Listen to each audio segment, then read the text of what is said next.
First சாப்டரில் third important 2 mark பார்க்க போகிறோம். எக்ஸாம்பிள் 1.7 இங்கே எஃப் ஆஃப் எக்ஸோட வேல்யூ டேரெக்டாக கொடுத்துட்டாங்க. எஃப் ஆஃப் எக்ஸுக்கு ஒரு ஈக்குவேஷன் x² - 2. இதில் எக்ஸோட வேல்யூ -2 -1 3 0 3. ஸோ இதில் ஃபஸ்ட்டு எஃபோட உறுப்புகள், அதாவது எஃபோட எலமெண்ட்ஸ் என்னென்னு கண்டுபிடிக்கணும். செகண்ட் ஒன்ல இது ஒரு ஃபங்க்ஷனா, அதாவது இது ஒரு சார்பா அப்படின்னு கண்டுபிடிக்கணும். ஸோ இதில் எஃப்க்கு எக்ஸுக்கு வேல்யூஸ் கொடுத்துட்டனால இந்த ஒவ்வொரு வேல்யூஸையும் இந்த ஈக்குவேஷனில் அப்ளை பண்ண போகிறோம். அப்போ ஃபஸ்ட்டு -2 எக்ஸுக்கு பதிலாக எடுத்துக்கிறோம். இப்போ எஃப் ஆஃப் -2 எக்ஸுக்கு பதிலாக -2 த ஹோல் ஸ்கொயர் அப்ளை பண்ணுறோம். மைனஸை ஸ்கொயர் பண்ணால் ப்ளஸ், 2 ஸ்கொயர் பண்ணால் 4 -2 2. செகண்ட் ஒன் -1 அப்ளை பண்ணணும். அப்போ எக்ஸுக்கு பதிலாக -1 த ஹோல் ஸ்கொயர் -2.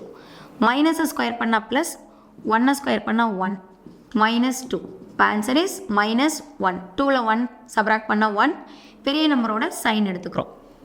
0 அப்ளை பண்ண போகிறோம். So third one 0.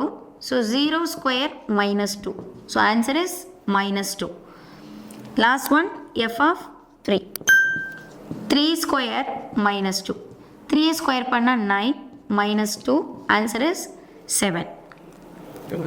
So list of the elements, எஃபோட எலமெண்ட்ஸ் எடுக்கும் பொழுது பேராக எடுக்க போகிறோம். எக்ஸு இது ஒய், அப்போ -2, -2 -1, -1 0, -2 3, 7.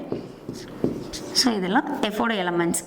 ஸோ எஃப் வந்து ஒரு செகண்ட் ஒனில் F is a function, F ஒரு சார்பாகுமான்னு கேட்டிருக்காங்க.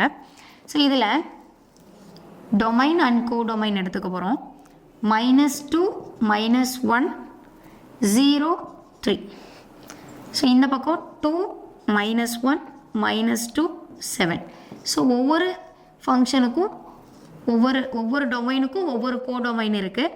அதனால் F is a function. So F வந்து ஒரு சார்பாகும்.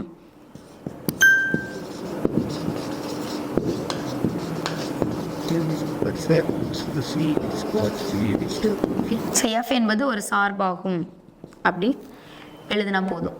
கண்டினியூஸாக வீடியோஸ் பார்க்குறக்கு மறக்காமல் மேத்ஸ் KD கோட் சேனலை சப்ஸ்கிரைப் பண்ணிக்கோங்க.